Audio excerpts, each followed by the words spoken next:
Hello everyone and welcome along to another episode of SnowRunner. You join me just as I leave the garage with the ANK, and today we're going to do a contract for Huskey forwarding that starts in Black River and ends up in Smithville Dam, because most of the contracts now require us to go to Smithville Dam. The first thing we're going to go and pick up is we're going to head up to the warehouse here. We're going to pick up some bricks. We'll put them in the back of the truck, and then we're going to drag a trailer that is also up at the warehouse. We're going to take it all the way down to the lumber mill, and we're going to pick up the 2 wooden planks, and then we're going to make our way over to Smithville Dam with the first 4 cargo, drop them off at the farm, sell the trailer at the garage for Smithville Dam, and then we're going to pick up the fuel, which comes from, I imagine, the gas station, but I'm not 100% sure. So we will just have to wait and see. A bit of an easier task for us today, but back on to main contract type work. It's a fair bit of distance, but nothing we can't handle, and the ANK is just the truck I've chosen for this particular task.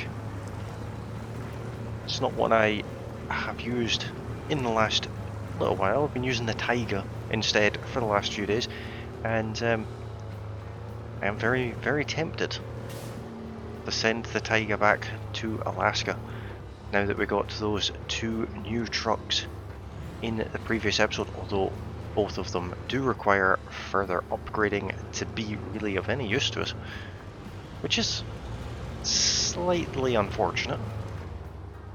But we're going to take a bit of a cross-country route, and we're not going to use this road to come back down, and we're actually going to cut across and use a different road to go to the timber yard.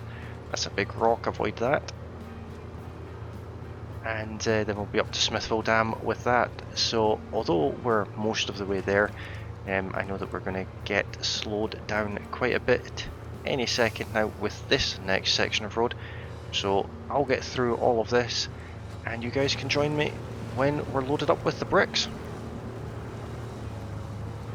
Okay, that's us loaded up with the bricks, and we've picked up this trailer. This trailer was already down here and is down here by default. It surprisingly is not one that I've abandoned here, which definitely makes a change.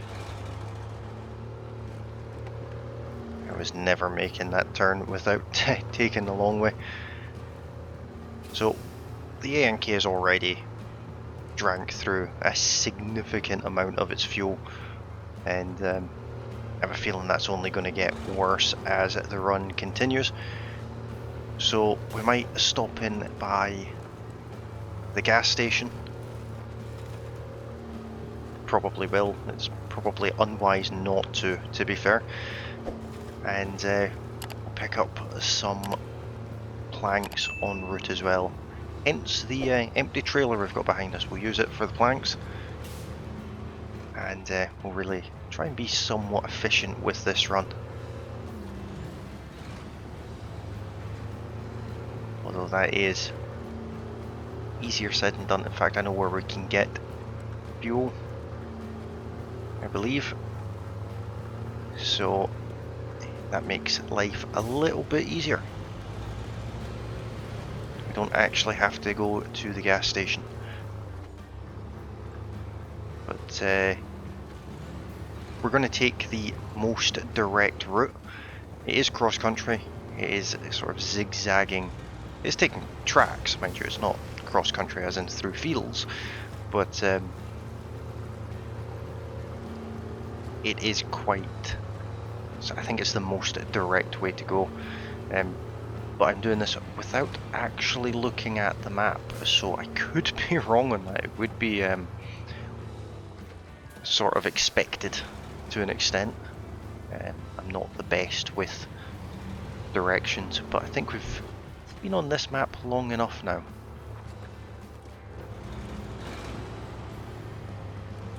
Even though there's a gas station literally right there, we're turning away from it.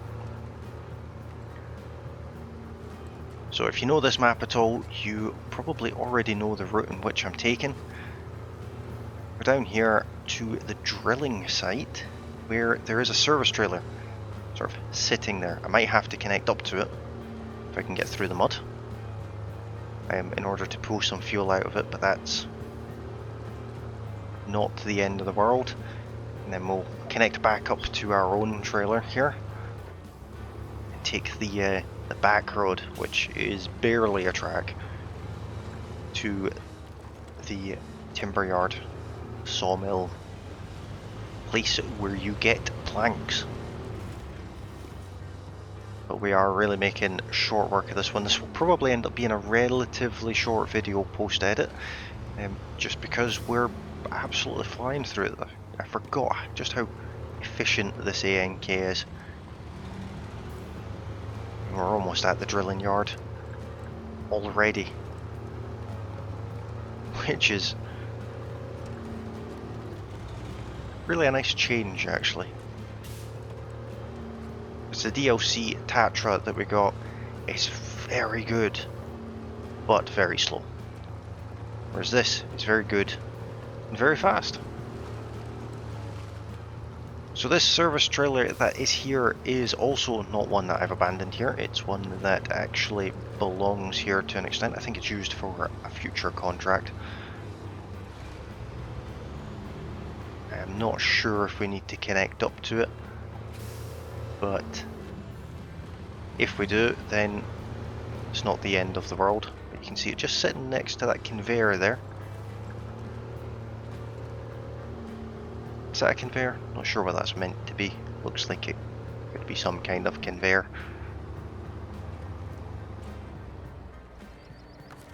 Let's see, can we refuel from here? We absolutely can. Good stuff. Now let's try and get around here without getting completely stuck in this huge mud pile I'm about to drive through. Down to the sawmill, pick up those planks, and then head up to the dam.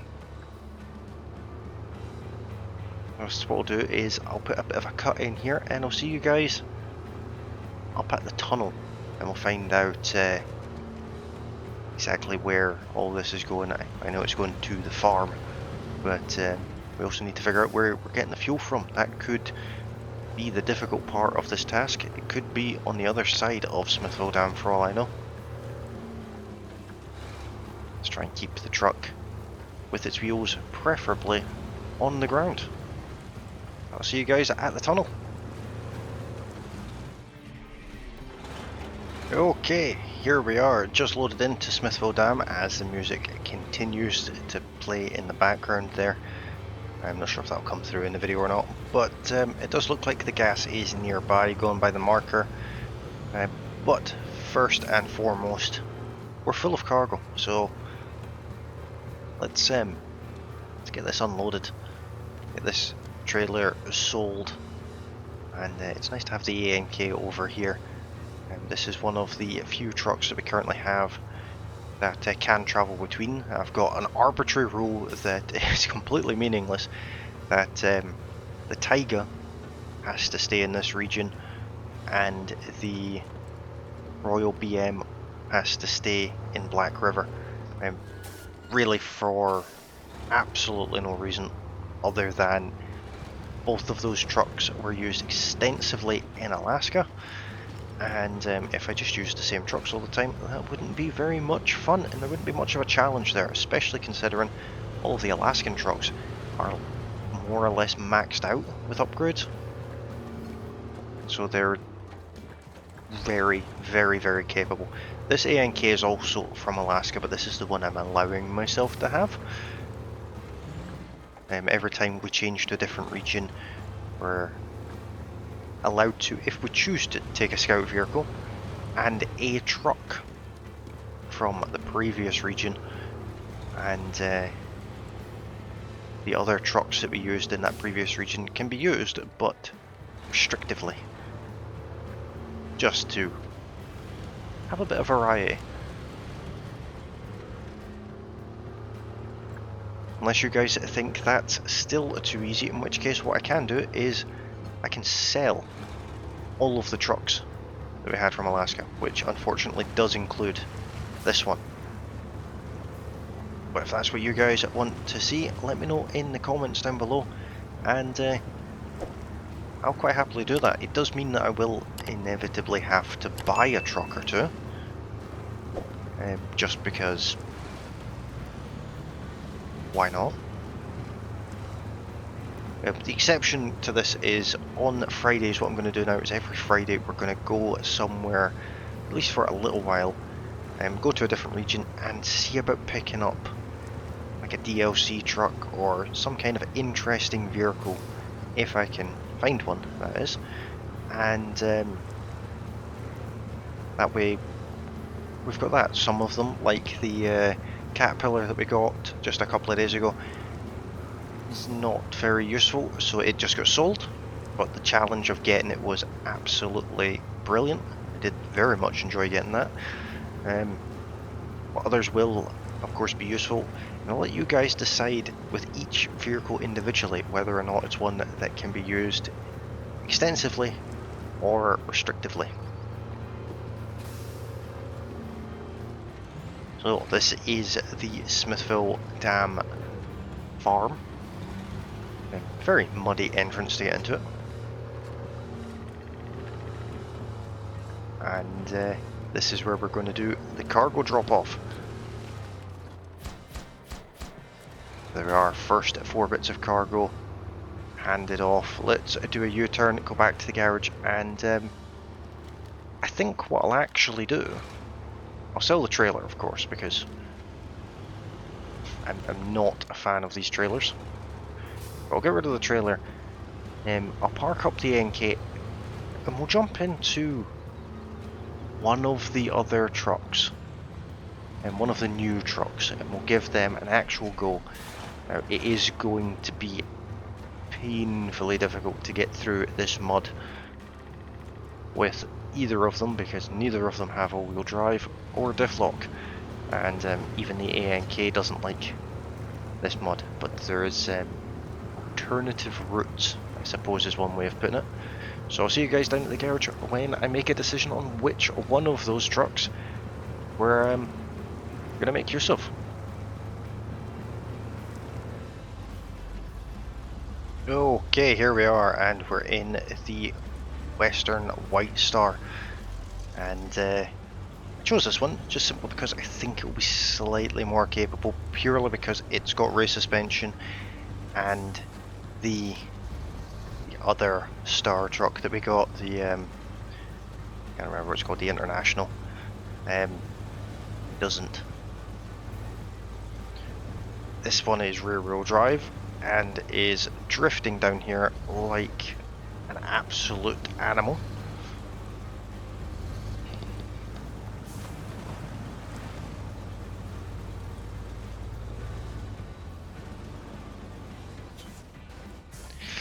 Still crashes like every other truck I own. I'm starting to wonder if the common denominator there is me.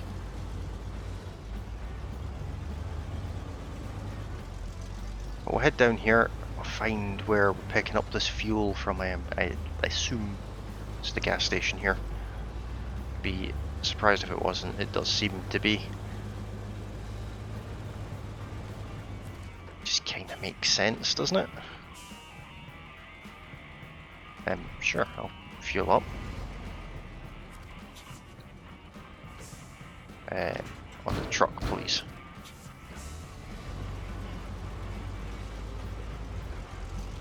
There we are, loaded up for the very first time. Let's head down to the farm and see what this truck is actually like in a bit of a sticky situation. And by that I mean in the mud. That's not the right road. I could go that way, but that's just making life difficult for myself. Be this way that I go.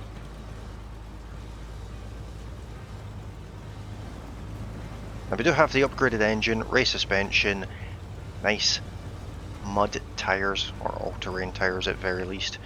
I actually think this one is fitted with mud tyres. And got a big snorkel muzzle exhaust, of course, because I think all of the trucks have muzzle exhausts because there's just nothing better than a straight stack pipe exhaust. But we'll head back down to the farm the same way that we came last time. This time hopefully not crashing into things that need not to be crashed into, like a ditch for example. And we're going to have to try and avoid a lot of the mud because we will get stuck in it. Especially with the lack of diff lock and things. It's just an unfortunate inevitability. We do have a winch. I believe this one is fitted with the most expensive winch. Almost $20,000 winch this thing has on it. So it should be able to pull itself out of the centre of the earth, but I'd rather not put it there in the first place.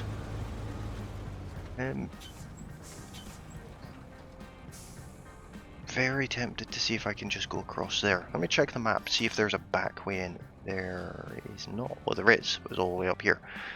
I'm going to make a silly thing, and it handled that absolutely fine. The mud at the side of the fence, though, it's a bit deeper. Speaking of fences, these ones fall over when you drive through them. A good test of the suspension here. Straight into mud, with no visible winch points available. Oh dear.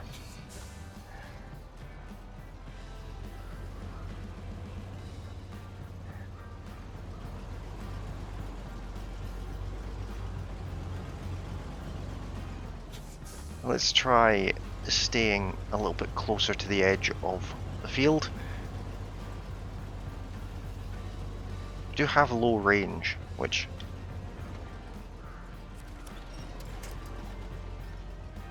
and that tiny little twig did help us somehow.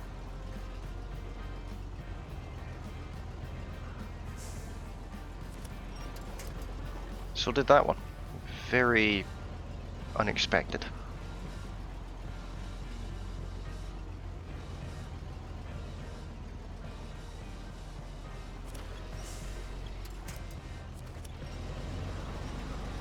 There we are, something a bit beefier than a twig this time.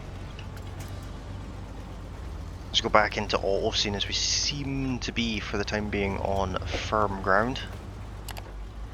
Crash through another one of the fences. We're bringing them things, so they can't complain too much. That was slightly easier to deal with than the muddy driveway. We are going to have to destroy more fences apparently. So yeah, this truck has handled that a lot better than I expected it to, which is a good thing. But there we are. 440 experience, $4,100, up to $454,000 in total, mainly because we've been selling trucks. But that is where I'm going to leave this episode here for today, guys. Hopefully you have enjoyed it. I do apologise about it being a little bit shorter, but I am very strapped for time for this video, and the next one will be a little bit longer, where we'll do a little bit more. But if you've liked this video, don't forget to hit that like button. If you're new to the channel, of course you can always subscribe, and you are more than welcome to do so. It's absolutely free for you to do so, and you will get all of my appreciation that I have to offer for that, and it'd be absolutely awesome for you to be part of the community as well, which is always lovely. You can also ring the bell icon as well. If you're already subscribed or you've just subscribed, you can hit that little bell icon. That way you get a handy little notification whenever I post any future videos. And on top of that, you can also join me on Discord. The link to the Discord server is in the video description of each and every video I post. It is also over on the channel page as well. So if you've got Discord and you fancy a chat with me, head over there and say hello. We've got a fantastic community over there, and you're more than welcome to come and join in. But with all that being said, I will see you guys tomorrow with more SnowRunner. Thank you all very kindly for watching. I'll see you all then. Bye for now.